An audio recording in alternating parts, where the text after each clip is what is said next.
I find it fascinating how we use the word content these days. As in content creator.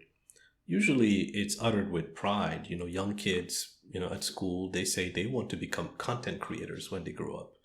But that wasn't the case maybe 10 years ago. In fact, content used to be a bad word. Do you remember the term content farm? Okay, well, let me tell you a story. This was my very first day at a job. I came in with like a dozen or so employees in this very tall building. And after orientation, I was dropped at my brand new department. The manager and the lead dev were fighting. They were walking back and forth, cursing and yelling. There was like a row of cubicles, and inside each cubicle, there was a developer pretending not to hear the commotion on the outside. They basically buried their faces and, between the double screens and headphones, and, they were pretending to be deaf for some reason. Not only they ignored the noise in the background, but they also conveniently ignored me. I stood there awkwardly, remember my first day, and I wasn't entirely sure what to do.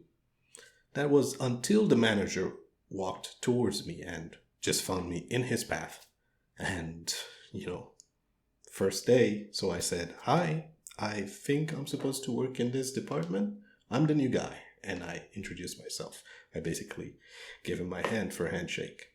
And his answer baffled me. Like, I still remember it to this day.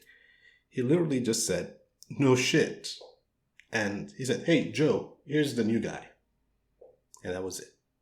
He just continued on his walk. And Joe, the lead dev for that team, he turned and saw me. And I was like, okay, maybe some sort of relief. But instead, he just said, "Oh, no. Oh, no, no, no, no, no, no, no. Not today." So what did I do? I just found an empty cubicle in that row, sat down, twiddled my fingers, and I thought about the life choices I made that brought me to this very moment in my career.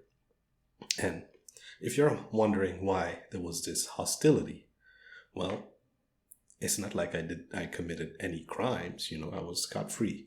But it happened to be February of 2011, and that's when Google released its very first Panda update. So at that time, a whole bunch of websites had figured out a way to game the search engines, to display their website on that very first page when you search for something. Sometimes you will write a term on Google that's very specific, yet you ended up on a website that had absolutely nothing to do with it. And of course, when you landed on that website, you were served a whole bunch of ads, which was the whole purpose of gaming the Google system. So those kind of websites were called content farms. All they did was create content for the sake of being served on Google. They systematically wrote content only for the search engine, not for people. They were search engine optimized.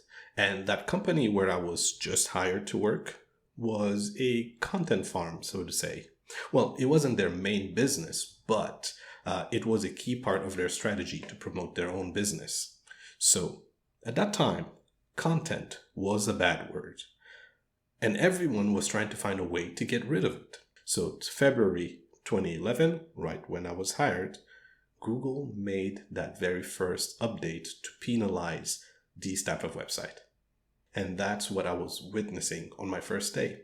So all traffic to their website, all ad impression was literally reduced to zero.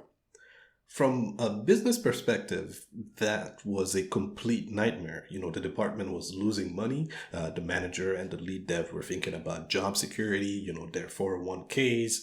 And I was at the brink of losing a job that I haven't even officially started yet. But if you think about it, on the perspective of the user, it was a blessing. Users hated this content. Google also hated that content. You search for something, you click on result, and instead of getting the answer that you were looking for, you end up on a journey through someone else's monetization strategy. But then Google came in obliterated those low quality websites and saved the day. No more spam on Google. It was a win for everyone. That was 15 years ago, when content used to be a bad word. But now, Google advocates for content creation. When I search Google today on how to turn the water heater back on, because I have a crazy water heater, when I search how to turn that back on, I always end up being pissed, because instead of a website from someone who has the expertise on my specific water heater, there is a video. And this video promises to, solve my problem. But first, it greets me with a sponsored intro, a life story, and enough foreshadowing to pretend to be like a Netflix movie. My water heater is still off, and I need a way to turn it on. But at least I can say I had an unforgettable journey, thanks to NordVPN. Not sponsored. But anyway, now I never get a solution to my problem. But this time, the difference is only the user is frustrated. Google is unfazed. Google is happy to continue promoting this content because it aligns with their core business as an ad network. High quality, in-depth content no longer has priority on search results because it doesn't keep you on a Google product. In fact, Google would rather show you an AI-generated result that you consume right there on google.com rather than take you to the source. Content used to be a curse word. Now it is the backbone of a monetization strategy. By the way, that company I used to work for, they recovered. They found other ways to trick Google and continue to rank higher. Every couple of months we were getting flagged and had to go back to the drawing board and figure out a new strategy. And eventually the company was purchased for $1.1 billion. And they own some of the worst offenders of websites, one of the most annoying websites that still appear on search engines. And the moral of the story is, bad content is good. No. Good content is bad. No. Just don't reduce yourself to creating content. Instead, create things that you can be proud of. Thank you for watching.